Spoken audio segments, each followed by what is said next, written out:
함께 은혜 받으실 말씀을 보겠습니다. 마가복음 1장 12절과 13절 말씀입니다.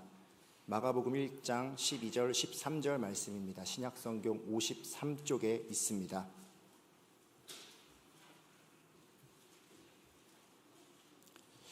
우리 한 목소리로 읽도록 하겠습니다. 시작. 성령이 곧 예수를 광야로 몰아내신지라. 광야에서 40일을 계시면서 사탄에게 시험을 받으시며 들짐승과 함께 계시니 천사들이 수종 들더라. 아멘. 임진혁 목사님께서는 현재 캐나다 연방 여자교도소에서 사역을 하고 계십니다. 제가 중학교에 다닐 때 우리 수도교회의 청소년부 부서 담당 사역자로 계셨습니다. 저에게도 많은 지도를 해주셨던 분입니다. 오늘 우리가 함께 읽으신 본문 말씀으로 광야라는 제목을 가지고 말씀 선포해 주실 때에 큰 은혜를 받으시기 바랍니다.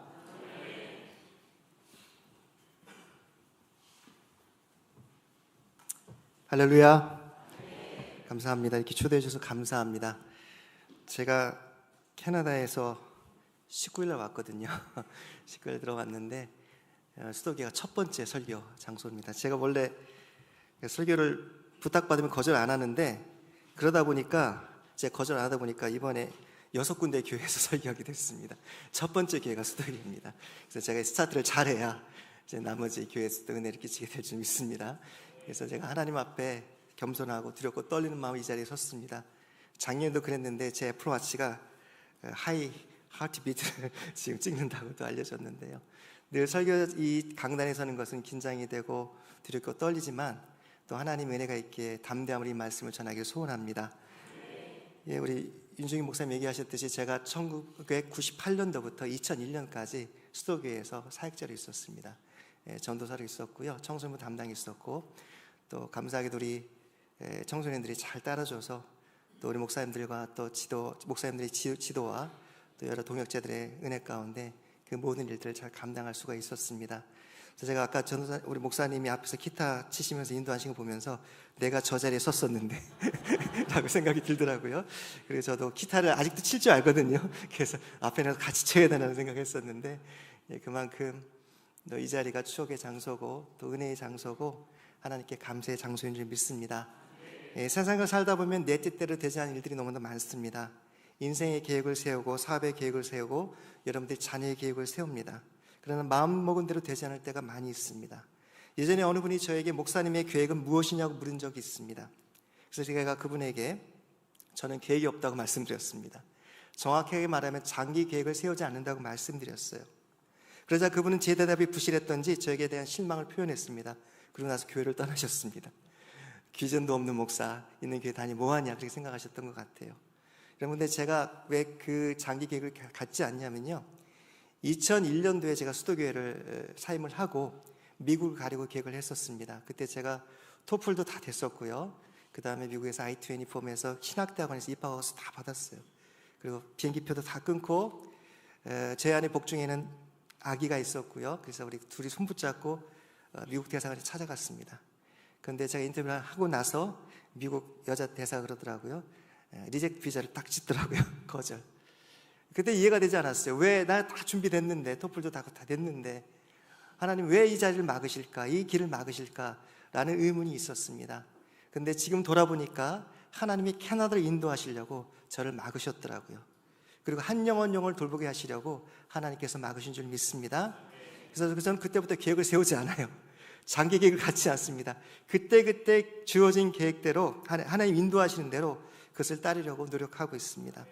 제가 작년에 여기 와 설교했을 때 그때 우리 목사님 소개해 주셨는데, 그때는요 제가요 연방교도소 맥시멈 시큐리티, 한국으로 얘기하면 청송교도소 같은 곳에서 풀타임 사역을 하고 있었습니다. 근데 제가 이 수도교회를 딱 설교 마치고 나서 캐나다로 돌아갔는데 2달도 안 돼서 제가 실직을 했습니다.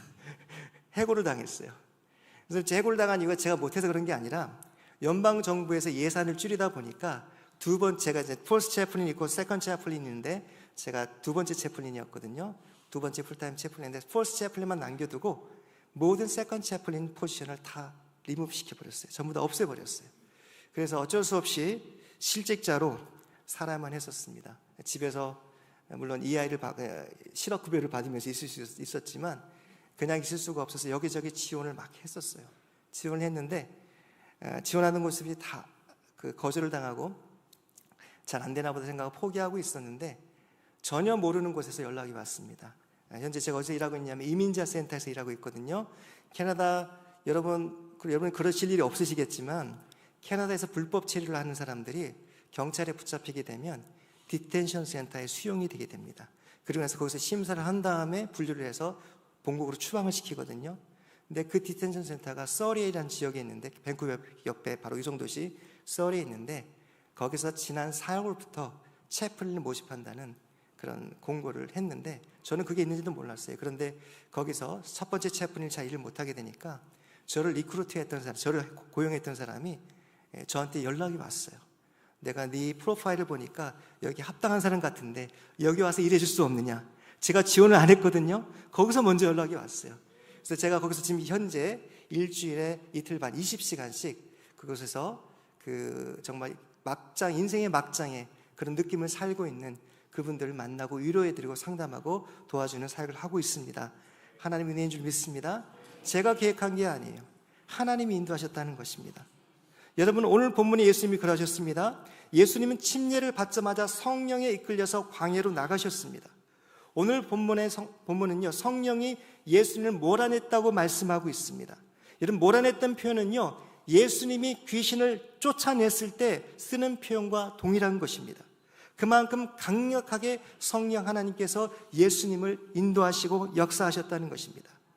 광야하면 물도 먹을 것도 없는 황량한 지역을 생각하게 되죠. 각종 해충과 들짐승이 있는 곳을 생각하게 됩니다. 실제로 침례 요한의 모습을 보면 그 광야의 삶이 어땠는지 알 수 있습니다. 여러분, 침례 요한이 어떻게 살았죠? 여러분 너무 잘 아실 텐데 뭘 입었습니까? 약대의 털옷을 입고 메뚜기와 석청을 먹었습니다. 요한으로부터 침례를 받은 예수님이 인도를 받은 곳이 이런 곳이었습니다. 하나님의 아들로서 이제는 도시로 나가 사람들의 환영을 받고 복음을 증거할 줄 알았는데 아무도 없는 그 광야로 하나님은 예수님을 이끌어내셨던 것입니다. 도저히 우리의 상식으로 이해가 가지 않는 일입니다. 쉽게 설명은 이렇습니다. 여러분이 만약 하버드 의대를 졸업하고 모든 수련의 과정을 마치고 최고의 전문의가 되었는데 여러분을 아무런 환자도 없는 사막 한가운데 보내진다고 생각해 보십시오. 말이 안 되죠. 그러나 그럼에도 불구하고 예수님은요, 이 하나님의 인도하심에 순종한 줄 믿습니다. 하나님 인도하심에 순종했어요. 그러므로 첫 번째 예수님의 광야는요, 순종의 상징이었습니다. 하나님 아버지의 명령을 따르는 아들의 순종인 것입니다. 오늘 이 시대 가운데 가장 큰 영적인 문제는 무엇이냐? 더 이상 하나님의 명령에 그리스도인들조차도 순종하지 않는다는 것입니다. 하나님 말씀에 순종하지 않는다는 거예요. 머리로는 압니다. 지식으로는 압니다. 그러나 그 말씀에 순종하지 않습니다. 고집을 핍니다. 이렇게 고집을 피고 하나님 말씀에 순종하지 않는 대표적인 구약의 인물이 있습니다. 그 사람은 요나입니다. 요나는 니느웨로 가서 복음을 전하라는 하나님의 명령을 받았습니다. 그러나 그는 원수의 나라에 가서 복음을 전하기가 싫어서 그 반대 방향의 배를 타고 다시스로 가려고 했어요. 그러나 얼마 지나지 않아 그로 인해 폭풍이 일어났고 배가 파손할 정도에 되게 되었습니다. 그는 그 자신 때문에 이 일이 일어난 것을 알았습니다. 그리고 그 자신이 제비 뽑힐 때까지 끝까지 숨겼어요. 끝까지 숨었습니다. 그러나 마침내 자신이 제비에 뽑히자 사람들 앞에 고백을 했습니다. 그리고 그 풍랑을 멈추게 하기 위해서 자신의 몸을 물속으로 던지라고 말씀했습니다. 이야기했습니다. 그 몸이 바닷속에 던져지자 바다가 잠잠해진 줄 믿습니다. 바다에 떨어진 요나는 하나님 은혜로 그는 그 큰 물고기 뱃속으로 들어가 생명을 건질 수가 있었어요. 그리고 다시 한번 하나님 앞에 말씀에 순종해서 다시 니느웨로 간 줄 믿습니다. 여러분만큼 순종이 중요하다는 거예요. 여러분 하나님 앞에 순종하고 계십니까? 주의 말씀에 순종하고 계십니까? 목소리가 점점 작아지고 계신데 주의 말씀에 순종하셔야 돼요. 신약에서 예수님은 비유를 통해서 이 순종이 무엇인지 구체적으로 우리에게 말씀해주고 계십니다. 마태복음 21장 28절부터 31절에 보면요, 이 비유가 나오는데요. 한 농부에게 두 아들이 있었습니다. 큰 아들에게 밭에 가서 일을 하라고 부탁을 했습니다. 그러자 큰 아들은 예 하고 갔을까요? 안 갔을까요? 안 갔습니다. 예 하고 가지 않았어요. 둘째 아들은 싫다고 했습니다. 그러나 그 후에 뉘우치고 밭으로 갔습니다. 예수님은 큰 아들을 바리새인이라고 이야기하셨습니다. 둘째 아들은 세리와 창녀와 같은 사람들이라고 이야기하셨습니다. 오늘 하나님을 먼저 알고 믿은 저와 여러분들이 큰 아들과 같지 않은지 한번 생각해 보셔야 돼요. 교회 와서 말씀을 듣고 여러 가지 지식을 배우고 여러 가지 것들을 알고 있지만 입술로만 주님을 사랑한다고 얘기하지 않는지, 하나님 앞에 그냥 이해하고 순종하지 않는지 한번 생각해 보셔야 된다는 거예요. 저 여러분 삶 가운데 주님을 사랑하는 증거인 말씀을 지켜하는 모습이 없다면 우리는 큰 아들과 같은 사람들이라는 것입니다. 여러분, 순종은요 99%가 없습니다. 순종은 100%만 있는 줄 믿습니다. 100%만 있다는 거예요. 하나님 말씀에 오로지 이해하며 그것을 따라 순종하는 것입니다. 예수님이 광야로 이끄신 하나님 인도에, 예수님은요 광야로 이끄신 하나님 인도에 저항하지 않으셨습니다. 그 하나님의 이끄심을 따라 나갔습니다. 그의 공생의 기간 동안에 아버지의 뜻을 따라 철저히 순종하셨습니다. 어떻게 순종하셨죠, 여러분? 어디까지 순종하셨죠, 여러분? 십자가에 죽기까지 순종하셨어요. 여러분, 그런 믿음이 있으십니까? 죽으라면 죽으시겠습니까? 아무도 대답 안 하시는데. 여러분, 자신의 생명을 내어놓기까지 순종하셨어요. 오늘 우리는 수많은 우리의 계획을 가지고 있습니다. 내 인생의 계획들을 가지고 있습니다. 자녀를 향한, 교회를 향한, 사업을 향한 내 계획들이 있습니다. 이제부터는 여러분의 계획이 아닌 하나님 인생에 순종하실 주를 부탁드립니다. 하나님이 내 인생을 드라이브하게 만드시기 바랍니다.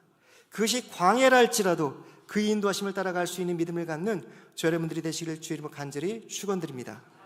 자, 두 번째 광야는요, 따라합시다. 영성을 쌓는 장소입니다. 영성을 쌓는 장소예요. 광야는 죽음의 장소처럼 느껴집니다. 들짐승과 각종 해충과 뿐만 아니라 그곳에는 오늘 본문에 보니까 마귀가 있었어요. 광야에 마귀가, 귀신이 있었습니다. 여러분, 그곳에서 무슨 유익한 영성들을 얻을 수 있을까 생각해 보시기 바랍니다. 여러분, 한국 분들은요 어디를 가나 아이들의 교육을 생각해서 주거지를 결정하는 것 같습니다. 저희 때는 어디가 유행했냐면 강남에 파라군이 유행했습니다. 지금도 여러분 그런가요? 한국은? 지금도 여러분 몇몇 학군들이 유명하죠. 여러분, 그 교육률은 캐나다도 마찬가지입니다. 어느 동네에 사느냐, 어느 동네에 사느냐, 뭐에 의해서 결정이 되느냐, 어느 학교가 있느냐, 어떤 좋은 학교가 있느냐에 따라서 사람들이 그 지역을 당하고 그 동네로 이사가는 것을 볼 수 있습니다. 여러분, 그 지역은 집값이 쌀까요, 비쌀까요? 비쌉니다. 캐나다도 비싸요. 그런데도 불구하고 그 어려운 이민 생활 가운데 그곳으로 굳이 이사를 가시는 분들이 계세요. 학교의 명성을 따져보고 되도록이면 집값이 비싸도 무리를 해서라도 그쪽으로 가려고 하는 것이 부모된 사람들의 마음인 것입니다. 아이들에게 최고의 것을 제공하기 위해서입니다. 여러분, 그런데 오늘 본문에 하나님 아버지는 당신의 아들을 죽음의 그림자가 가득한 그곳으로 보내셨어요. 그곳에서 심지어 마귀의 시험까지 받게 하셨습니다. 하지만 예수님은요 그 시험을 거절하지 않으셨습니다. 그리고 말씀으로 승리하신 줄 믿습니다. 더 이상 마귀가 예수님을 무너뜨릴 수 없다는 것을 알게 하셨습니다. 진정한 하나님의 아들이심을 나타나게 하신 것입니다. 여러분, 구약에 이와 같이 시험을 받은 자들이 많이 있습니다. 하나님은 아브라함을 이와 같이 연단시키셨어요. 하나밖에 없는 아들 이삭을 바치게 함으로써 그 믿음을 보이게 하셨습니다. 모세를 이와 같이 훈련시키셨습니다. 이집트 왕궁에서 40년을 이집트의 왕제로 지내게 하셨어요. 그러나 그에게 더 유익했던 시간은 살인을 저지르고 광야로 쫓겨갔던 40년의 인생인 줄 믿습니다. 광야의 생활이 더 유익했다는 거예요. 그곳에서 그는 자신을 낮추었습니다. 그리고 마침내 하나님을 만날 수가 있었습니다. 여러분, 광야에서 할 수 있는 것은 아무것도 없었어요. 오로지 하나님만 바라보고 그 하나님 앞에 엎드릴 수밖에 없었습니다. 예수님도 그러셨습니다. 들짐승과 해충들이 있는 그곳에서 예수님은 하나님을 신뢰하며 머무는 줄 믿습니다. 40일 동안 지내시면서 오늘 본문에 보니까 어떠한 해도 당하지 않으셨다고 기록하고 있어요. 이것은 마치 다니엘이 사자굴에 갇혔을 때를 생각나게 합니다. 다니엘이 오직 왕에게만 기도하고 절하는 명령을 어기고 이스라엘 성전을 향해 평소에 하던 것과 같이 하루에 3번 하나님께 기도를 했습니다. 그러자 그의 정적들은 다니엘을 왕에게 고소합니다. 왕은 다니엘을 사랑했지만 자신이 만들어 놓은 법을 어길 수가 없었어요. 그래서 다니엘을 사자굴에 넣을 수밖에 없었습니다. 며칠 동안 굶은 사자들이 있는 굴이었습니다. 하지만 사자들은 다니엘에게 손 하나 까딱대지 않았습니다. 밤이 지나고 왕은 다니엘의 생사를 확인해 찾아왔습니다. 다니엘이 살아있는 것을 확인하자 그는 다니엘을 모함한 신하들을 사자굴에 넣었습니다.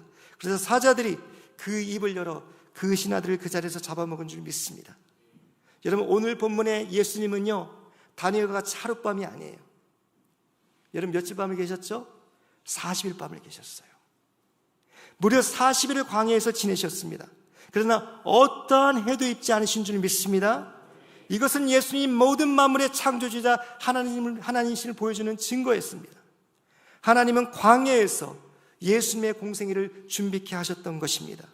하나님의 능력과 은혜를 체험케 하셨던 것입니다. 여러분, 그렇습니다. 깊은 영성은요, 광야에서 만들어집니다. 여러분, 여러분의 광야는 지금 어디 있습니까? 여러분의 믿음의 골방은 어디 있습니까? 하나님은 믿음의 사람들을 쓰시기에 앞서 광야로 그들을 인도하셨습니다.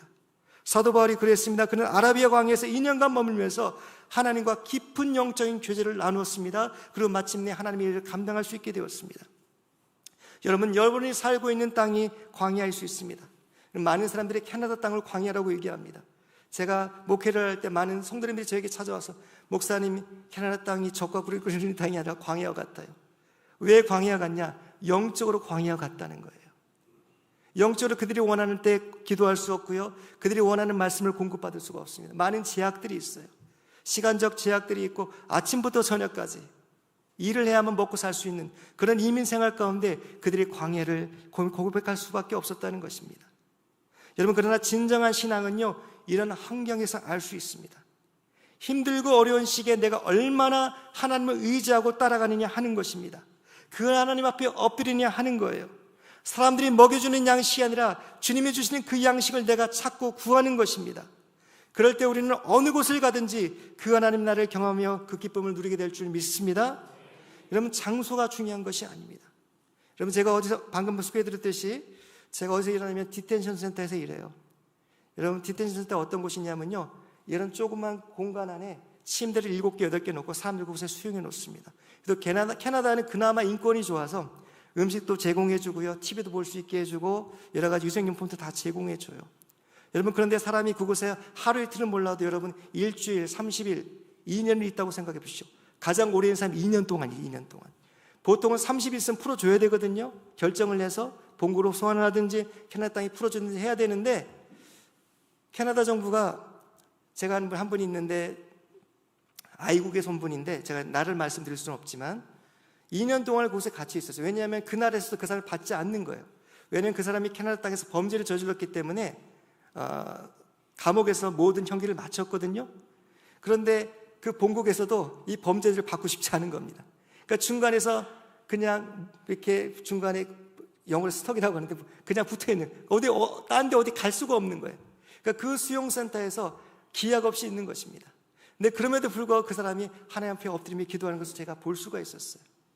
포기하지 않고 주님 앞에 긍휼을 구하며 자비를 구하며 하나님께 예배하는 사람들의 모습을 볼 수가 있었습니다.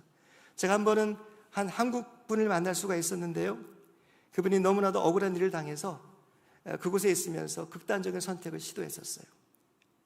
그래서 그때 제가 근무한 일주일밖에 안 됐었는데 저를 이제 감독하는 그 보스가 저한테 찾아와서 2시간만 더 일해 줄 수 있겠냐고 그러더라고요. 그래서 왜 그러냐고 했더니 너 이런 사람이 있는데 네가 만나주면 좋을 것 같다라고 얘기를 하더라고요. 그래서 제가 그럼 만나보겠다고, 제가 목사니까 그래도 뭐 2시간 더 일하는 거 그거 따질 수가 없잖아요. 그래서 제가 만나기로 했어요. 그래서 만났는데 그분이 보니까 한국 분이에요. 한국 여자분이에요. 근데 이분이 거의 얼굴도 그렇고 거의 몸이 거의 망가진 상태였었어요. 그래서 제가 제 얘기를 쭉 들어보니까 남편이 자기 명의로 모든 것을 다 해놔서 자기가 사기의 모든 누명을 뒤집어 쓰고 이제 한국에 돌아가면 감옥에 들어가게 생겼다는 거예요. 자기 인생에 대해서 소망이 없어지게 됐다는 것입니다. 그래서 제가 어떻게 했냐, 그분을 상담하면서 하나님께서 모든 것을 계획하시게 인도하시는데 분명 하나님의 계획이 있을 줄 믿습니다. 하나님이 그래도 당신을 사랑하십니다. 자매님을 사랑하십니다 라고 제가 권면을 해드리고 말씀을 나누어 드렸습니다. 그분이 어떻게 되는지 아십니까? 저와 3-4번 만난 다음에 예수님 영접한 줄 믿습니다.